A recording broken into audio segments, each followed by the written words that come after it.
My husband's best friend yanked my hair during his proposal, then caused a public meltdown and screamed, "It doesn't count without my approval." My husband's oldest friend pulled my hair in the middle of his proposal and then screamed that our engagement did not count because she had never approved it. That moment was shocking enough on its own, but it was also the point when years of behavior I had been encouraged to dismiss finally became impossible to ignore. I met my husband, Ethan, when we were both hired by the same accounting firm. He was quiet, thoughtful, and the kind of person who noticed small problems before anyone else did. When the office printer jammed, he was usually the one who fixed it. When my pens ran dry, he slid one of his across the desk without making a big deal about it. We started eating lunch together, then getting coffee after work, and before long our conversations became the easiest part of my day. Nothing about our relationship felt forced. We simply liked being around each other, and that ease gradually became something deeper. The complication was Vanessa, Ethan's best friend from high school. They had known each other for 15 years, and from the first moment I met her, she behaved as though that history gave her authority over every part of his life. She looked me up and down, smiled without warmth, and told me I was not Ethan's usual type. When I asked what she meant, she gave me a detailed review of his former girlfriends, including why each relationship had failed and how she had been the person who comforted him afterward. The message was obvious. Other women came and went. Vanessa remained. Her interruptions began almost immediately. Whenever Ethan and I were together, she texted him constantly. The messages were rarely important. They were random observations, old jokes, pictures of things that reminded her of high school, or questions she could easily have answered herself. If he did not reply quickly enough, she called and labeled the situation an emergency. Those emergencies turned out to be things like needing his opinion on a dress, or wanting him to drive 20 minutes to remove a spider from her apartment. Ethan treated it as normal because it had been normal to him for years. I saw it as someone testing how quickly she could pull his attention away from me. Even our dates were not private for long. Vanessa repeatedly appeared at the same restaurants, movie theaters, and activities we had chosen. She would claim she had been meeting someone who canceled, or that she happened to be bored and decided to come alone. Once, Ethan and I went bowling, and Vanessa arrived with her cousin Rachel, insisting they had planned the outing weeks earlier. Rachel looked confused enough that I knew the story was not true, but Ethan accepted the explanation. He did not see a pattern because he had spent so long adjusting to Vanessa that her behavior no longer registered as unusual. After Ethan and I had dated for a year, we moved in together. Vanessa reacted as though he had made a major life decision behind her back. On moving day, she arrived with a housewarming gift addressed only to Ethan. Then she spent nearly 3 hours opening his boxes, reorganizing his closet, and explaining everything I had supposedly arranged incorrectly. According to her, the cups were in the wrong cabinet, his work clothes should not hang beside his gym clothes, and his college trophies belonged on display rather than in storage. She handled his belongings with an intimacy that made me feel like a guest in my own home. While she unpacked, she told stories about every object, making sure I understood that she knew the history behind his life in a way I did not. That visit turned into a weekly ritual. Vanessa began showing up every Sunday morning because, she said, breakfast had always been their tradition. She cooked in our kitchen, used nearly every pan, and left the mess behind. If I prepared breakfast first, she remade part of it because she claimed Ethan preferred it another way. On the couch, she deliberately sat between us and placed her feet in his lap. When I objected, she called me insecure and said healthy couples did not need to sit beside each other every second. The insult was presented as advice, which made it harder for Ethan to recognize what she was doing. Every conversation with Vanessa eventually became a performance about the past. She had 15 years of shared memories and used them constantly. She brought up school dances, family vacations, inside jokes, old injuries, and every important moment she had witnessed before I entered Ethan's life. She knew his extended family well, and they treated her almost like a relative. His mother even called her an honorary daughter. Vanessa appeared in holiday pictures, vacation photos, and birthday albums, usually positioned close to Ethan. At the time, his family thought her devotion was sweet. I felt as though I had entered a relationship where another woman had already claimed the emotional space normally reserved for a partner. The situation intensified when Ethan began planning to propose. I did not know he was preparing anything, but Vanessa did, because he still told her almost everything. In the weeks before the proposal, she became openly possessive. She grabbed his arm while we walked, leaned close to whisper in his ear in front of me, and posted old pictures of the two of them with captions about friendships that lasted forever. She changed his contact name in her phone to my person and made sure I saw it. Looking back, I think she sensed that our relationship was moving into a stage where she could no longer pretend she had equal standing. The night Ethan proposed, he took me to a beautiful restaurant with a garden area. I believed we were celebrating my promotion. Both of our families were secretly waiting inside, ready to join us after the proposal. Ethan led me into the garden, took my hands, and then lowered himself onto one knee. I started crying before he finished his first sentence. He was halfway through telling me what he loved about our life together when Vanessa burst through the doors, shouting his name. She was supposed to stay inside with everyone else, but she came running toward us as if she were stopping a disaster. She yelled that Ethan Ong could not do this without speaking to her first. He tried to continue, clearly embarrassed and determined not to let her ruin the moment. Vanessa grabbed his shoulder. When he pulled away and turned back to me, she reached over, seized my ponytail, and yanked so hard that my head snapped backward. I nearly lost my balance. Ethan jumped up and caught me before I fell. Instead of apologizing, Vanessa began sobbing and accusing me of destroying their friendship. She said I had changed him, that he had promised they would always be best friends, and that I was not good enough for him. Our families rushed outside in time to see her screaming in the garden. Ethan's mother tried to calm her, but Vanessa shoved her away. Restaurant security finally escorted Vanessa out, while she shouted that the proposal did not count because she had not approved it. I was shaken, humiliated, and still trying to understand how a grown woman had just assaulted me during one of the most important moments of my life. Ethan brought me back inside, checked that I was not injured, and apologized repeatedly. With both families surrounding us, he proposed again. I said yes, but the second proposal could not completely erase the first one. Vanessa's hands in my hair, and her voice claiming ownership over Ethan stayed with me. She was not invited to our wedding. 2 months after our engagement, however, she began dating a man named Grant. 4 months later, they were engaged. Vanessa scheduled her wedding for the week before ours, and sent Ethan an invitation asking him to serve as her man of honor, because he was still, in her words, her best friend. Ethan threw the invitation away. Vanessa held the wedding at a local country club, where one of my cousins worked. According to my cousin, Vanessa spent most of her own reception talking about Ethan. During a speech, she said that some people might leave your life, but the memories remained forever. As the night went on, she drank heavily and cried to anyone who would listen about losing her best person. Grant left the reception early. Their marriage lasted only 3 months. After the divorce, Vanessa contacted Ethan and said she missed her best friend. He did not answer. For a while, I hoped that would finally be the end of it. Then, on our anniversary, the doorbell rang. When I opened the door, Vanessa was standing on our porch with a wrapped box. Ethan's name was written across it in her handwriting. She wore the same sweet floral perfume she had worn around the time of our engagement, the scent that used to linger in our apartment after those invasive Sunday breakfasts. She had a strained, hopeful smile, as though she expected me to step aside and welcome her back into his life. Something in me hardened. For months, I had tried to remain polite, reasonable, and patient because I did not want to become the jealous wife she kept accusing me of being.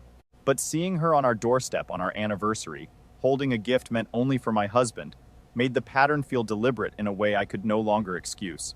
I told her she needed to leave and that she was no longer welcome at our home. My voice sounded steadier than I felt. My heart was pounding, and my hands were trembling at my sides. Vanessa tried to look around me into the house. Then she called Ethan's name as if I were merely an obstacle blocking her access to him. I spread my arms across the doorway and held the frame on both sides so she could not pass. She stepped forward. I did not move. Ethan came from the living room after hearing her voice. I watched his face carefully because I needed to know whether he would protect our marriage or fall back into the habit of managing Vanessa's feelings. He looked from her to me and seemed to struggle for words. Finally, he told her, quietly but firmly, that she should not have come.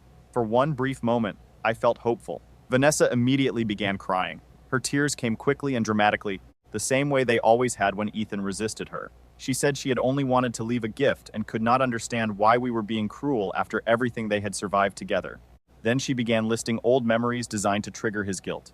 The night she sat with him after his father missed his graduation, the time she drove him to the emergency room when he had food poisoning in college, and the family vacation where she appeared in all the beach pictures.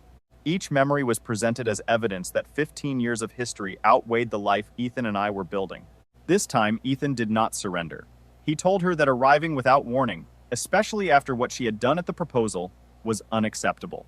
His voice was firmer than I had ever heard it when speaking to her. He stepped closer to me and placed a hand on my shoulder. Vanessa's tears stopped almost instantly. Her expression became cold, and that sudden change was more unsettling than the crying. She said Grant had been right. Ethan had become someone she no longer recognized. The Ethan she knew, she insisted, would never treat his best friend this way. According to her, I had turned him into a stranger. I asked Ethan to go back inside because I wanted Vanessa to hear the boundary directly from me without using him as a buffer. He hesitated, worried about leaving us alone after the proposal incident. I touched his arm and told him I would be fine. He eventually returned to the living room, glancing back twice before disappearing from view. The moment he was gone, Vanessa dropped the wounded expression. She crossed her arms and demanded to know what I thought I was doing by stealing her best friend.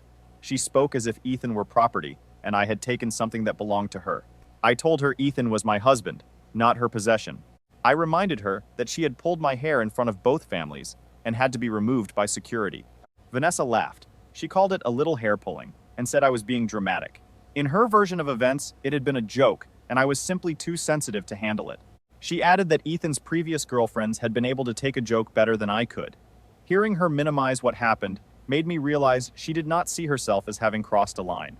She believed her feelings justified nearly anything. Then she asked who I thought Ethan would choose if I forced him to decide between us. She pointed out that their friendship had survived every girlfriend he had ever dated and said I would be no different. I told her that this exact attitude was why security had removed her from our proposal.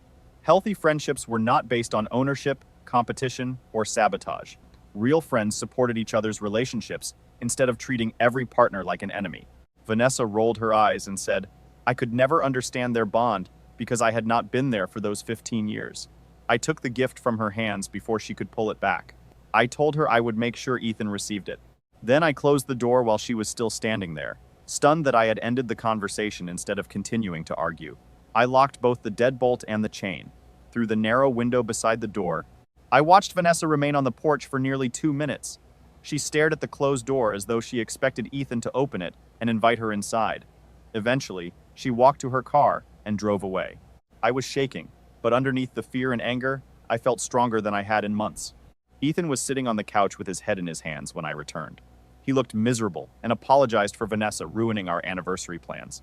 We had intended to have dinner at the Italian restaurant where we went on our first date. Instead, the gift box sat between us on the couch, like a physical representation of the issue we had avoided for too long. I told Ethan we needed a serious conversation about what happened next. Vanessa's behavior could not continue to shape our marriage. He nodded without speaking. I removed the wrapping paper and opened the box. Inside was a framed photograph of Ethan and Vanessa at their high school prom. Ethan wore a tuxedo that was slightly too large, and Vanessa wore a blue dress with her hair curled. They looked young, happy, and completely unaware of what their relationship would become. Ethan leaned closer, saw the image, and went still. He took the frame from me and turned it over, checking for a note. There was nothing written on the back. There did not need to be. Vanessa had selected a picture from 15 years earlier, wrapped it carefully, and delivered it to our home on our anniversary. The message was unmistakable. She wanted Ethan to remember a time when she had been the most important girl in his life, before I existed in it. Ethan placed the frame face down on the coffee table and rubbed both hands over his face. For the first time, he looked at one of Vanessa's gestures not as nostalgia, but as manipulation. For a long minute, Ethan said nothing. Then he admitted that he had been making excuses for Vanessa for years. She had always been intense, and over time he learned that the easiest way to avoid a scene was to give her what she wanted. Managing her reactions became such an ordinary part of his life that he stopped recognizing it as a choice. He simply adjusted his plans, answered the calls, included her, and moved on. Once he started talking, the history became darker. In high school, whenever Ethan tried to spend time with other friends without Vanessa, she threatened to hurt herself. She called him late at night claiming she had taken pills or cut herself. He would panic, leave whatever he was doing, and rush to her. The emergencies usually turned out to be exaggerated, minor, or entirely invented, but the effect on him was real. He learned that excluding Vanessa could trigger hours of fear, guilt, and chaos. Bringing her along was easier than risking another crisis. I asked him whether he understood that he was describing manipulation rather than friendship. His first reaction was defensive. Vanessa had grown up in a troubled home. Her parents fought constantly, and her father left when she was in middle school. Ethan believed he had been her only stable relationship, and he felt responsible for protecting her from further abandonment. I told him I did understand that her childhood had been painful. What I would not accept was the idea that pain erased responsibility. An explanation was not the same as an excuse. By rescuing Vanessa every time she created a crisis, Ethan had unintentionally taught her that the tactics worked. She was 30 years old, But she still used the same methods she had used at 15 because no one, especially Ethan, had ever maintained a consequence long enough for her to change. He insisted that I had not seen how bad things were for her growing up. I reminded him that many people survive difficult childhoods without physically attacking a friend's fiancé during a proposal. Trauma did not grant someone permission to traumatize other people. Ethan's jaw tightened, and for several seconds, neither of us spoke. The prom photograph remained face down between us like evidence neither of us could ignore. It was nearly 9 at night, but I knew we could not leave the conversation at vague promises. I asked Ethan to walk through specific incidents with me, because I did not think he understood the entire pattern yet. We began with Vanessa's endless emergencies. At first, he tried to say she suffered from anxiety and sometimes genuinely needed support. I asked him to look at the timing rather than the content. On our first anniversary as a dating couple, Vanessa called during dinner and cried about an argument with her mother. The evening we planned to tour apartments, her sink suddenly needed to be fixed immediately. During Ethan's company holiday party, she sent 15 messages about feeling depressed and alone. Each crisis appeared during a moment that mattered to us. When I listed them in sequence, he stopped defending her and began staring at the floor. Then I brought up the repeated appearances at restaurants, movies, and the bowling alley. Ethan initially called them coincidences because he and Vanessa liked many of the same places. I reminded him that Rachel had looked confused when Vanessa claimed their bowling trip had been arranged weeks earlier. I also pointed out that Vanessa often knew where we were, even when Ethan said he had not told her directly. There had to be some source of information. That was when Ethan's expression changed. Years earlier, in college, he had shared his location with Vanessa so she could find him if they became separated at parties. He had never turned it off. He opened his phone and checked the location settings. Her name was still there. He stared at the screen for a long moment before removing her access. His hands were not steady. The dates she had accidentally appeared at suddenly looked less like coincidences and more like surveillance. Vanessa had been able to see where Ethan was and follow him whenever she felt excluded. We moved on to the day she reorganized our new apartment. Ethan began to say she had only been trying to help, then stopped himself. He remembered that she placed his college trophies in the most visible positions while moving photographs of us out of the way. She had not been organizing neutrally. She had been marking territory and arranging our home to emphasize the version of Ethan's life in which she had the central role. The Sunday breakfasts looked different once he examined them without excuses. Vanessa remade food I cooked, left me with the mess, sat between us, and put her feet in his lap. When I expressed discomfort, she used the word insecure to make my perfectly reasonable boundary sound irrational. Ethan kept repeating that he had thought it was simply Vanessa being Vanessa. I told him that was exactly the problem. A behavior did not become healthy because everyone had tolerated it for 15 years. We continued until after midnight. Incident after incident fit the same structure. Vanessa created crises during important moments, appeared uninvited when she felt excluded, inserted herself into our home, and treated Ethan's attention as a resource she was entitled to control. Ethan looked increasingly shaken as the pattern became undeniable. By the end of the conversation, he admitted he needed professional help to understand why he could say no to almost anyone except Vanessa. He promised to find a therapist who understood codependency and boundary issues. I believed he meant it, but I also knew insight during a quiet conversation was not the same as action during one of Vanessa's emergencies. 15 years of conditioning would not disappear because we had identified it in one evening. Still, it was the first time Ethan had looked at the situation without immediately protecting her. The following morning, I woke before him and went to the kitchen to make coffee. I called my older sister Claire because she had faced something similar with a possessive female friend in her own marriage several years earlier. Claire answered sleepily, but the moment I mentioned Vanessa, she became fully alert. I described the anniversary visit, the prom photograph, and the conversation Ethan and I had until midnight. Claire warned me that people who rely on control often escalate when their usual tactics stop working. In her experience, the friend in her situation continued testing boundaries for more than a year before accepting that the rules had changed. Then Claire asked the question I had been avoiding. Was Ethan truly committed to changing, or was he agreeing with me because he wanted the immediate conflict to end? I told her he had said he would find a therapist. Claire agreed that was encouraging. But she reminded me that the real test would come when Vanessa created another emergency. It was easy to support boundaries, while the person being limited was not actively pushing against them. I needed to watch Ethan's behavior, not only his promises. On Monday, I went to work, feeling as though I had barely slept. My coworker Monica noticed the moment I sat down. She asked whether something had gone wrong with the wedding or our marriage. I had avoided telling people at work about Vanessa because the story sounded unbelievable when summarized. That morning, however, I was too exhausted to keep carrying it alone. I told Monica about the proposal, the hair pulling, the security escort, Vanessa's rushed marriage to Grant, the divorce 3 months later, and the anniversary visit with the prom photograph. Monica's mouth actually fell open when I described the assault. She asked whether I had reported it to the police. I explained that, at the time, both families had been focused on getting Vanessa out of the restaurant and salvaging the proposal. Pressing charges had felt like another explosion we were not prepared to manage. Monica told me her husband, Nathan, was a therapist who specialized in relationship issues. She offered to ask him for recommendations for someone experienced with codependent friendships. I thanked her and admitted that my greatest concern was whether Ethan would follow through once Vanessa applied pressure. Monica promised to speak with Nathan during lunch. That evening, Ethan came home carrying takeout from our favorite Thai restaurant.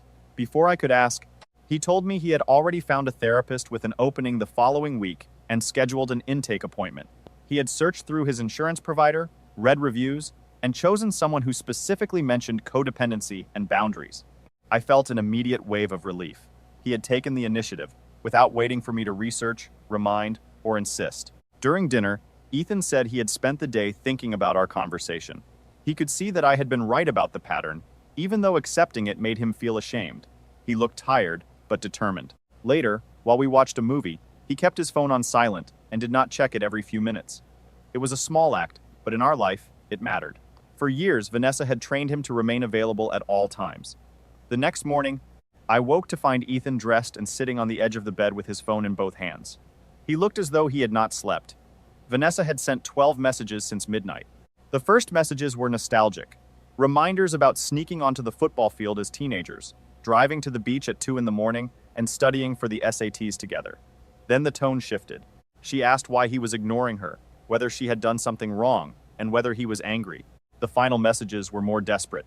She said she missed her best friend, begged him to talk to her, and claimed she did not understand what had happened. Ethan scrolled upward and showed me that she had sent nearly 30 messages over 3 days. I told him this was the boundary testing Claire had warned me about. Vanessa was escalating because silence no longer produced the response she expected. We discussed whether Ethan should continue ignoring her or send one clear statement. I suggested a direct message so she could not later claim she did not know what the boundary was.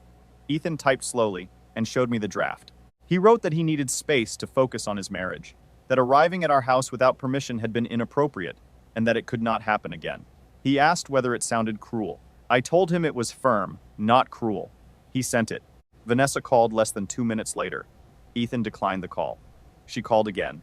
He declined again. Then messages began appearing one after another. She accused him of choosing me over 15 years of friendship and said she could not believe he was doing this to her. Ethan placed the phone face down, but it continued vibrating against the nightstand. After several rejected calls, Vanessa changed tactics. She wrote that she was having a panic attack, could not breathe, had chest pain, and needed Ethan to come immediately. She begged him not to ignore her because she was scared. The effect on him was immediate.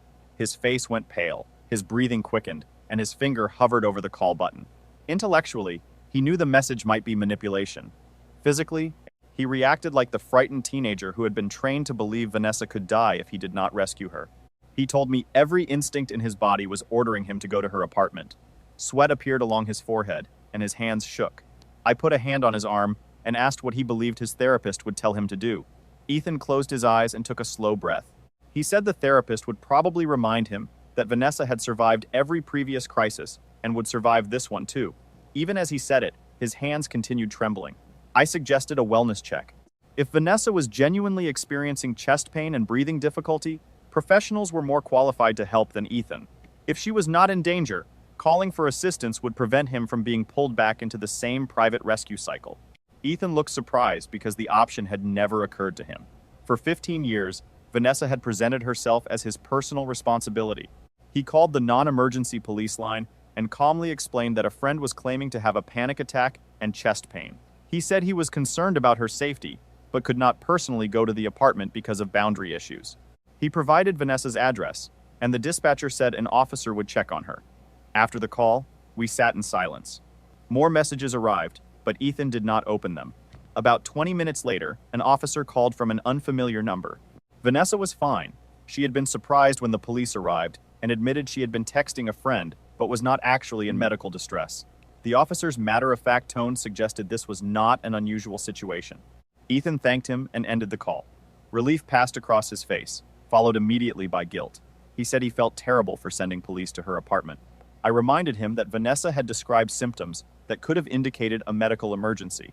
He had responded responsibly by contacting people trained to assess the situation rather than rushing over himself. Then his phone vibrated again. This time, Vanessa was furious. She accused him of treating her like a crazy person and said he had become someone she did not recognize. She told him he abandoned people when they needed him most. Then she began listing every time she had supported him. His father's surgery, a breakup with an ex-girlfriend named Megan, the hospital visit after he broke his arm. She repeated that he had promised always to be there for her. Each memory was used as a debt she expected him to repay forever. Ethan read the messages until his expression collapsed. I took the phone from him and placed it out of reach. I told him she was weaponizing his compassion because the emergency had failed. He nodded but could not look at me. Recognizing manipulation did not erase the grief of losing someone he had loved as a friend for 15 years. We sat together while the phone continued to buzz, and for the first time, Ethan allowed the calls to go unanswered. On Thursday, Ethan attended his first therapy session. He left work early, and I spent the afternoon trying not to imagine what he might say or how the therapist might respond. He returned almost 3 hours later, looking emotionally exhausted. His eyes were red, and he carried himself like someone who had opened a door he had kept locked for years. At the same time, there was a subtle change in his posture. The weight had not disappeared, but he seemed to understand where some of it came from. The therapist had asked him to identify when Vanessa's crises happened. Once Ethan placed the events on a timeline, the pattern became even clearer. When he received a promotion, Vanessa had a family emergency that same week. During our first vacation together, her car broke down, and she insisted Ethan deal with the mechanic.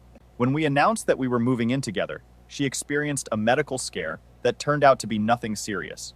The crises did not occur randomly. They clustered around moments when Ethan's attention was moving toward growth, independence, or me. Hearing the same pattern from a professional affected him differently than hearing it from his wife. I did not take that personally. I understood that accepting my interpretation also meant admitting he had failed to protect me, while a therapist could help him examine the behavior without the same emotional charge. The therapist introduced the ideas of enmeshment and codependency. Ethan had been trained from adolescence to place Vanessa's emotional stability above his own choices. One question stayed with him. The therapist asked whether Ethan could make major decisions without first considering how Vanessa might react. When he thought honestly about jobs, vacations, friendships, moving, dating, and marriage, the answer was no. He had organized much of his adult life around preventing her distress, often without consciously realizing it. Over the next 2 weeks, Vanessa cycled through different approaches. Once the false medical emergency failed, she stopped sending crisis messages. Instead, she acted as though nothing had happened. She sent memes, old jokes, pictures from high school, and casual comments about her day. The friendliness was almost more difficult for Ethan than the anger. Responding to one harmless joke would have been easy, and that was precisely why it was dangerous. One reply could reopen the entire pattern. Ethan showed me the messages but did not answer them. His therapist explained that maintaining a boundary was often hardest when the other person behaved pleasantly. Anger made the danger obvious. Nostalgia invited you to believe the past had returned. Ethan said, cutting contact felt like grieving someone who was still alive. He missed the friendship he believed he had, even while recognizing that much of it had been built around fear and obligation. 2 weeks after his first session, we planned a second anniversary dinner to replace the one Vanessa had disrupted. We chose the Italian restaurant downtown, and I wore the dress I had intended to wear on the original night. Ethan made a reservation for 7 o'clock. We were seated at a quiet table near the back, ordered wine, and tried to let the evening belong to us. Ethan reached across the table and took my hand. He said he was proud that we had not allowed Vanessa to decide where we could go or what we could celebrate. I squeezed his fingers, wanting to believe we were beginning again. We were halfway through the appetizer when I saw Vanessa enter the restaurant with Rachel behind her. My entire body tightened. Ethan noticed my expression and turned. Vanessa had not seen us yet. She was speaking to the hostess while Rachel stood beside her. My appetite vanished, and for a second I expected Ethan to suggest leaving. Instead, he looked back at me, tightened his grip on my hand, and said we were staying. Vanessa no longer got to control where we ate or how we lived. The hostess seated Vanessa and Rachel across the room. A few moments later, Vanessa turned, saw us, and smiled broadly. She immediately began walking toward our table. Before she reached us, Ethan stood. He told her, in a low and controlled voice, that she needed to leave us alone. If she approached the table again, he would ask the restaurant to remove her. Vanessa stopped in the middle of the dining room. The shock on her face was unmistakable. Ethan had never confronted her publicly before. Rachel hurried after her, took her arm, apologized to us, and guided her back toward their table. When Ethan sat down, his hand was steady. He lifted his wine glass and admitted that speaking to her that way had felt good. I told him I was proud of him, although knowing Vanessa was watching from across the room made it difficult for me to eat. About 5 minutes later, Rachel returned alone.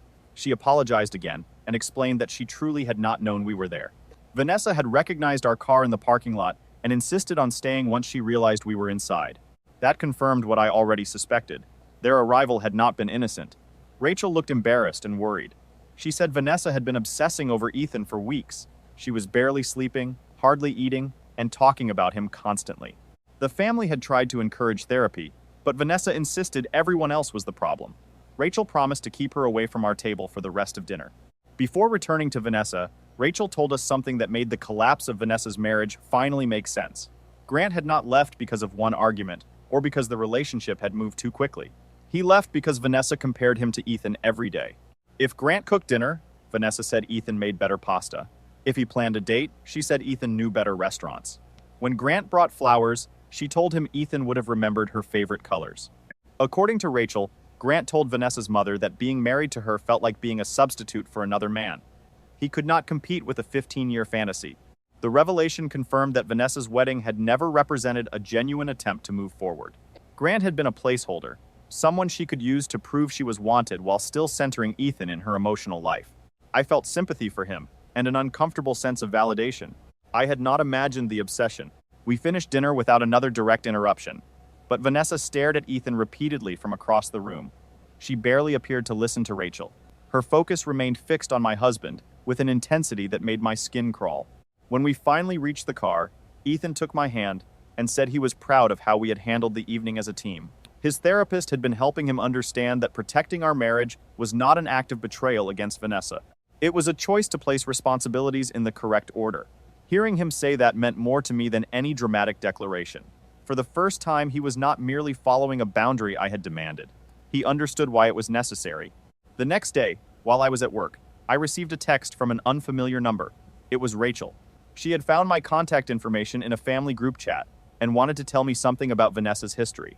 She believed it might help me understand the extent of the situation. We agreed to meet Thursday afternoon at a coffee shop near my office. I was nervous when I arrived. Rachel was already seated at a corner table with 2 drinks. She stood and hugged me, which felt surprisingly intimate considering how little we knew each other. Once we sat down, she did not waste time. Vanessa's pattern with Ethan had begun in high school and had affected every woman he dated. She usually befriended the girlfriend at first, creating the appearance that she was supportive. Then she gradually became possessive. She identified flaws, manufactured conflict, created situations in which Ethan had to choose, and waited for the girlfriend to become exhausted. Every relationship ended in some version of the same way. The woman eventually stopped trying to compete with Vanessa's constant presence. Rachel admitted that much of the family had assumed Ethan and Vanessa would eventually become a couple. Because Vanessa had successfully driven other girlfriends away, relatives treated their future together as inevitable. I asked why no one intervened. Why had adults watched the sabotage and continued inviting Vanessa into every family space? Kara looked down at her coffee and said they had mistaken obsession for devotion. Vanessa had grown up in a chaotic home, and the family believed her attachment to Ethan was touching. They praised how loyal she was without considering the cost to him or to the women he dated. The proposal changed their understanding. Watching Vanessa physically attack me and declare that an engagement required her approval forced them to see that this was not harmless affection. Several family members had since contacted Ethan's former girlfriends to apologize. One woman told them she had tried to explain Vanessa's behavior years earlier, but no one believed her. They assumed she was jealous and insecure, exactly the labels Vanessa later used against me. Rachel also said Vanessa's parents were urging her to see a therapist. Vanessa refused. She insisted that I had manipulated Ethan, that his family had turned against her without reason, and that she had done nothing wrong. She believed 15 years of history gave her a greater claim to him than marriage did. In her mind, she was not trying to destroy our relationship. She was waiting for it to fail naturally so Ethan would return to what she called normal. Rachel said the family now supported our boundaries, even though the situation had created tension. Vanessa's parents felt everyone was being too harsh and wanted relatives to include her again. Rachel promised to run interference when she could. Before we left, she asked me not to reveal our meeting because Vanessa would consider it another betrayal and direct her anger toward Rachel. That evening, I told Ethan everything. We sat on the couch while I explained the history with his former girlfriends, the family's assumption that he and Vanessa would eventually marry, and Vanessa's belief that our relationship was temporary. Ethan listened without interrupting. When I finished, he stared at the wall for a long time. He said he felt guilty. His refusal to establish boundaries had allowed Vanessa to hurt several women before me. He wondered whether, on some level, he had let her sabotage those relationships, because ending them was easier than confronting her. I told him he could not rewrite his past, but he could take responsibility for what he did next. Recognizing the pattern mattered only if he used that knowledge to make different choices. The following week, Ethan's mother called and invited us to Sunday dinner. She said she wanted the four of us to discuss Vanessa as a family. After the call, Ethan admitted he was frightened. He expected his parents to ask us to reconcile for the sake of peace. I shared the same concern. His parents had treated Vanessa like a daughter for years, and I did not know whether they were prepared to prioritize us when doing so became uncomfortable. We spent the rest of the week preparing to defend our decision. On Sunday, we drove to his parents' house in tense silence. Ethan gripped the steering wheel tightly. His mother opened the door before we knocked and hugged us both. In the dining room, the table was set for four. There was no extra place for Vanessa. We ate while making small talk about work, weather, and ordinary family matters. No one mentioned the reason we were there until the meal ended. Then Ethan's mother cleared her throat and looked at both of us. She apologized. After the proposal, she had gone through years of photographs and memories. Vanessa appeared in almost every family event, usually positioned beside Ethan as though she were his partner. She stood in the front row of pictures, sat next to him during holiday meals, leaned against him, touched his arm, and occupied space that should have belonged to the person he was dating. The family had normalized it. They treated Vanessa as though she already had permanent status, without considering how that affected Ethan's real relationships. His mother's eyes filled with tears. She said they had believed Vanessa's attachment was harmless because of her childhood. Ethan's father continued the apology. They knew her home life had been unstable. Her parents fought, her father left, and Ethan became a source of security. His parents assumed she would become less dependent once she built an adult life of her own. Instead, their kindness helped preserve the dependency. Ethan's father admitted they had often protected Vanessa's feelings before considering the women Ethan was trying to build a future with. They dismissed warning signs and made former girlfriends feel like outsiders in a family where Vanessa had already claimed a place. Ethan began crying. His father reached across the table and held his shoulder. He said they should have intervened years earlier. Their refusal to see the problem had damaged relationships and taught Vanessa that her claim on Ethan would always be honored. Then Ethan's mother told us they had already spoken directly to Vanessa. She was no longer invited to family events. They had told her her behavior at the proposal was unacceptable and that they fully supported our marriage. Vanessa cried and accused them of abandoning her after 15 years of treating her like family. Ethan's mother admitted the conversation had been painful. They did care about Vanessa. She had shared holidays, birthdays, vacations, Mother's Day calls, and Father's Day messages with them. But their loyalty had to be with their son and his wife. Vanessa had assaulted me and tried to sabotage our engagement. Continuing to include her as though nothing had happened would be another form of enabling. When Ethan's mother looked at me and said I was family, my throat tightened. I had spent years feeling like the temporary outsider beside Vanessa's permanent place. Hearing his parents acknowledge the damage did not erase it, but it changed something. Ethan reached under the table and took my hand. The drive home was quiet, but no longer anxious. In our driveway, Ethan turned to me and admitted that he had expected his parents to pressure us into forgiveness.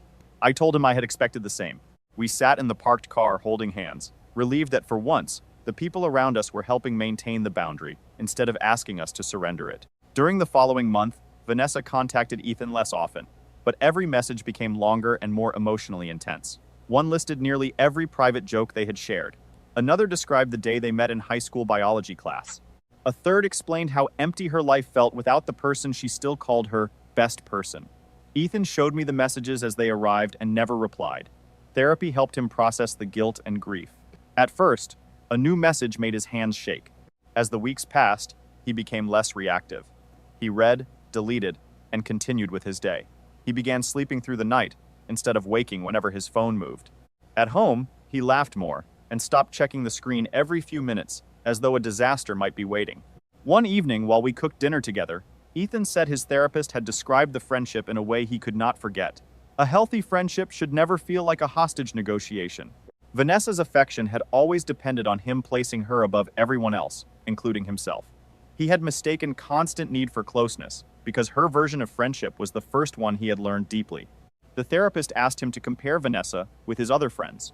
Those people did not punish him for having plans, demand proof of loyalty, or create emergencies whenever he focused elsewhere.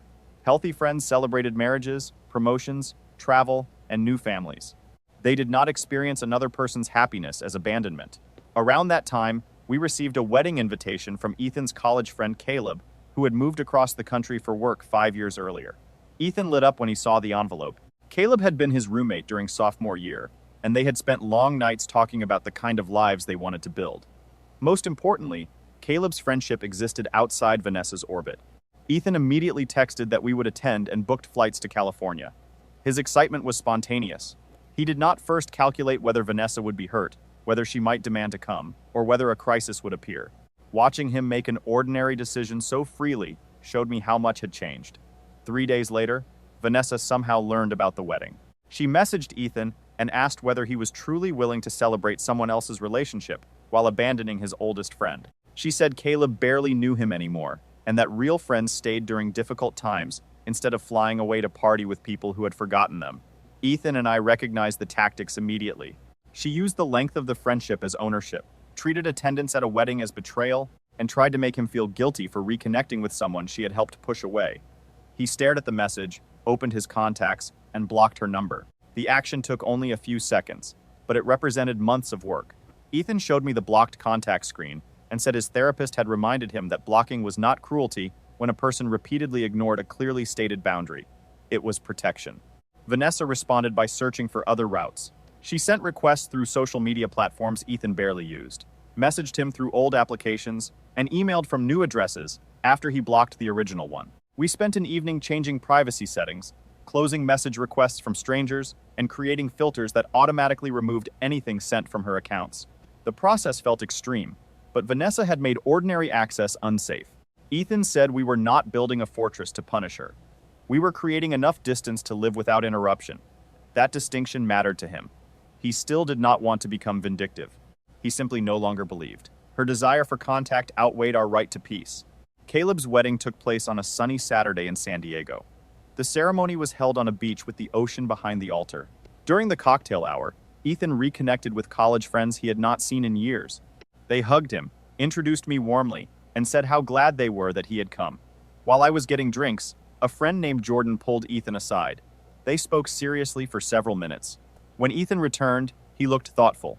Jordan had told him that the old group was relieved to see him without Vanessa hovering nearby. They had all noticed her controlling behavior in college, but had never known how to address it without creating a larger conflict. Vanessa used to appear at group gatherings, even when she was not invited.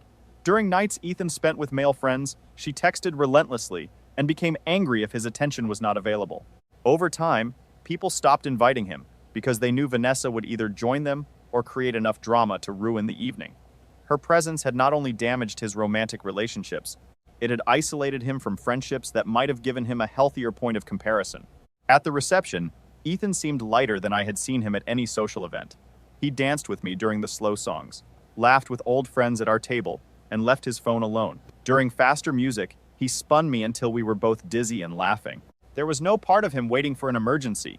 Later, as we walked back to the hotel, Ethan said he had never realized how much energy he spent managing Vanessa's anticipated reactions. Every event once required calculations. Would she become angry because he attended without her? Would she call repeatedly? Would she appear uninvited? Would she invent a problem that forced him to leave? Without that mental burden, he could simply enjoy where he was. Before we left the reception, Caleb pulled us aside. He hugged Ethan tightly and said he was proud that he had finally established boundaries. The college group had watched Vanessa interfere for years.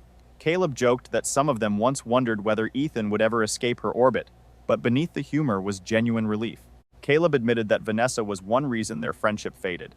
Phone calls ended when she created emergencies. Plans for visits collapsed because she suddenly needed Ethan. Trying to remain close to someone whose time and emotional energy were controlled by another person became exhausting. Ethan apologized for allowing it to happen. Caleb told him the important thing was that he understood now. He was building a healthy marriage, repairing friendships, and making different choices. That deserved to be celebrated more than the lost years deserved to be punished. On the flight home, Ethan held my hand and looked out the window. He said the reception was the first major event in years where he felt entirely like himself. I told him I had seen the difference. He had been present, instead of constantly braced for disruption. His therapist had warned him that Vanessa might escalate around meaningful dates. Our first wedding anniversary was approaching, and Ethan wanted to prepare rather than live in fear.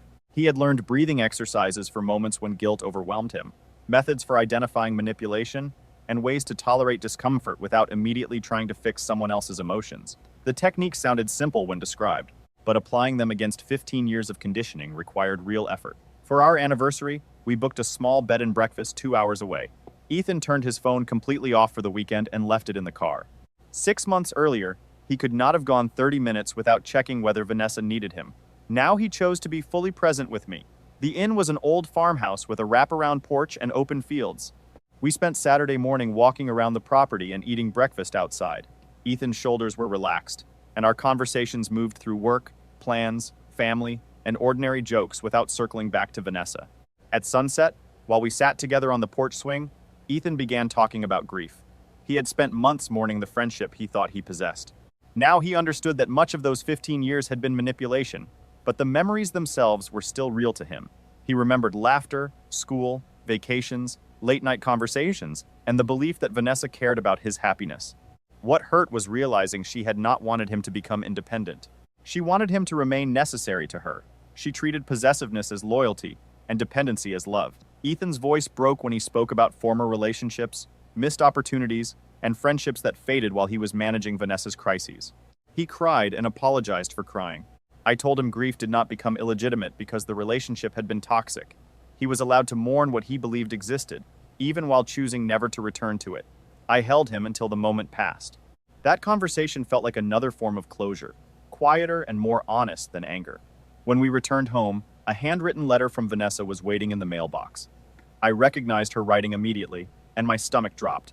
Ethan took the envelope, walked to the outdoor trash bin, and threw it away unopened. I followed and asked whether he was certain. He said his therapist had prepared him for exactly this kind of attempt. Reading the letter would give Vanessa another opportunity to place the right words inside his head. The boundary did not require him to evaluate every new appeal. It required him not to engage. His hands shook slightly when he closed the lid, but he did not retrieve the envelope. Later, while we unpacked, I asked whether he was curious. He admitted that he was. Part of him wanted to know whether she apologized, blamed me, threatened him, or used an old memory. But curiosity was not a good enough reason to undo months of progress. Vanessa knew his emotional weak points better than almost anyone. Ethan compared reading the letter to someone in recovery, deciding that one drink would be harmless. The danger was not the paper itself. It was the familiar cycle the letter was designed to restart. 2 days later, Rachel texted me with a warning. Vanessa had been talking about reconciling with Ethan and might come to our house again. I found Ethan in the home office and showed him. He sighed and suggested installing a doorbell camera so we would have a record of any further boundary violations. The suggestion came from him before I raised it, which showed me how far he had moved from denial. We ordered a camera that evening. Ethan installed it the next day, tested the feed, and showed me how to save clips. We hoped never to need it, but after the proposal, the anniversary visit, and the restaurant incident, documenting future contact felt practical rather than paranoid. 2 weeks later, the camera alerted us on a Saturday morning while we were making breakfast. Ethan opened the application and turned the screen toward me. Vanessa was standing on our porch with another package wrapped in silver paper. We did not answer. Through the live feed, we watched her ring the bell once, wait, and ring again. She looked directly into the camera as though she knew we were inside watching. After a third attempt, she remained on the porch for nearly 5 minutes, shifting the gift from one hand to the other. Finally, she placed it on the mat and walked back to her car. Ethan saved the video before going outside. The recording mattered because it documented that Vanessa had returned after being told not to come. Only after she drove away did he bring the package inside. We opened it together at the kitchen table. The box contained a scrapbook covering their entire 15-year friendship. Vanessa had filled it with school photographs, dance pictures, movie ticket stubs, notes passed during class, vacation souvenirs, and handwritten explanations of why each memory mattered. It was carefully made and, in another context, might have been touching. In this context, it was an emotional instrument designed to reopen every attachment Ethan was trying to understand. He turned the pages slowly. When he reached photographs from a family beach vacation, his expression became deeply sad. Vanessa was smiling beside his parents, as though she had always belonged there. Ethan closed the scrapbook. He was not ready to destroy it, but he also did not want it in our living space. He carried it to the garage, placed it inside a cardboard box, and put the box on a high shelf. I did not pressure him to throw it away. The friendship had been unhealthy, but 15 years of his life had still happened. Healing did not require pretending those years never existed. That evening, Ethan wrote Vanessa one final email. I sat beside him at the kitchen table while he composed it. He acknowledged their history, but stated that her repeated refusal to respect boundaries meant they could no longer have any relationship. He warned that further contact attempts would be treated as harassment. He read the message aloud before sending it. The language was direct and calm. It did not insult her or debate the past. It described the boundary and the consequence. Ethan copied me on the email so there could be no uncertainty about what he had said. Then he blocked the address. After closing the laptop, Ethan told me he finally felt like we were handling the situation as partners. He was no longer protecting Vanessa's emotions at the expense of our marriage.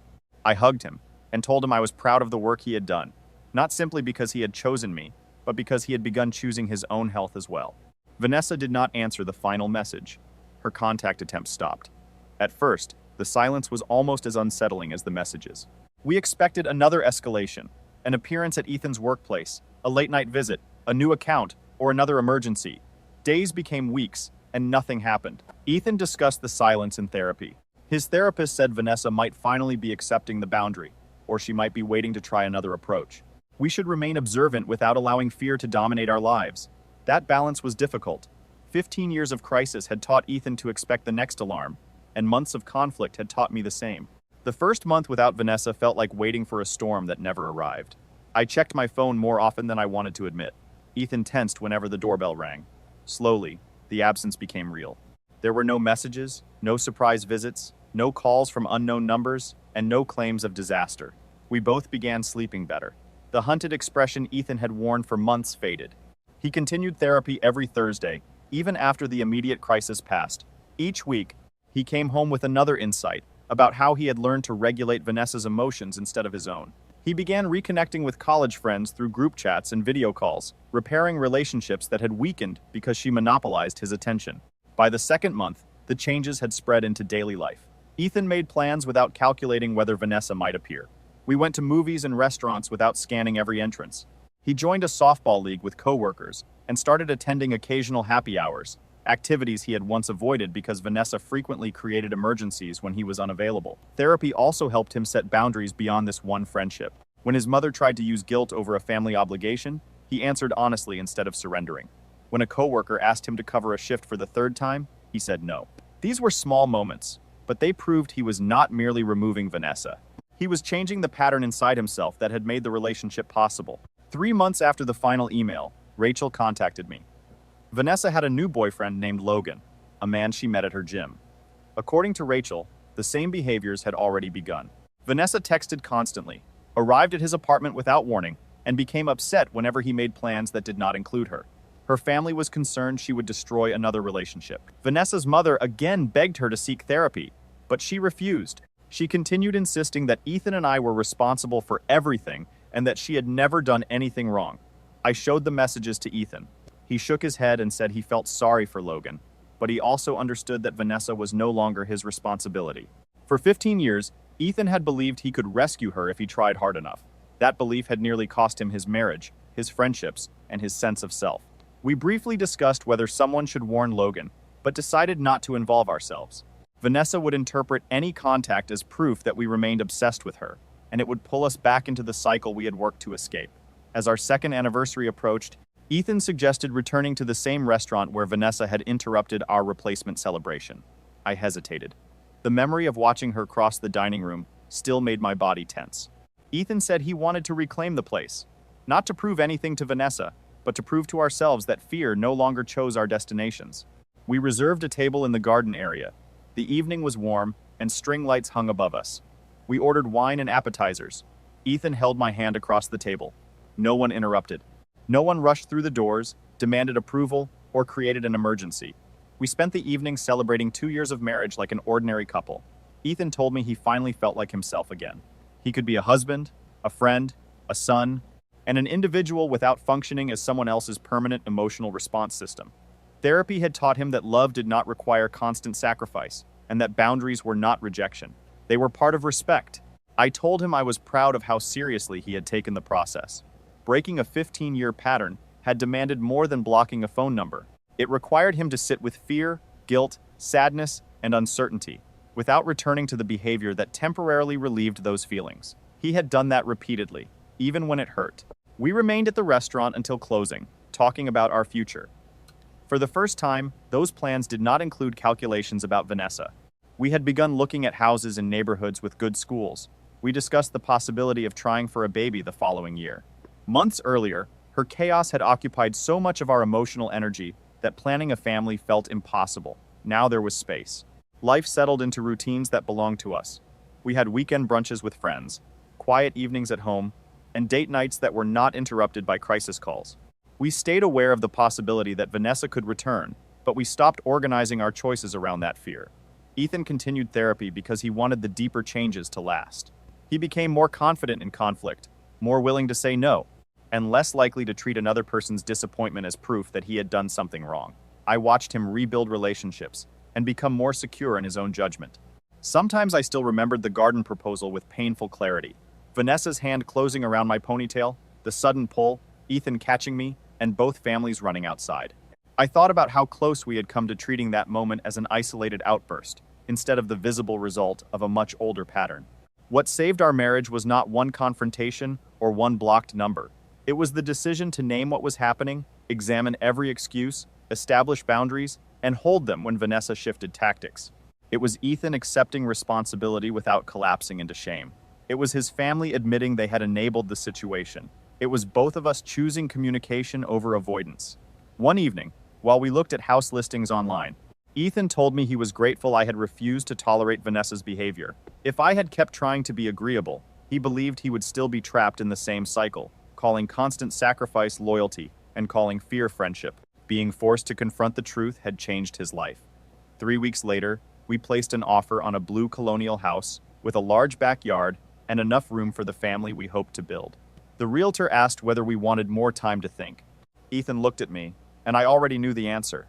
We were ready to build a life that was not organized around another person's crises, ready to make plans without looking over our shoulders, ready to protect the peace we had worked so hard to create. Vanessa had spent years convincing Ethan that history gave her permanent ownership of his future. In the end, he learned that the future belonged to the people willing to build it with respect, honesty, and boundaries.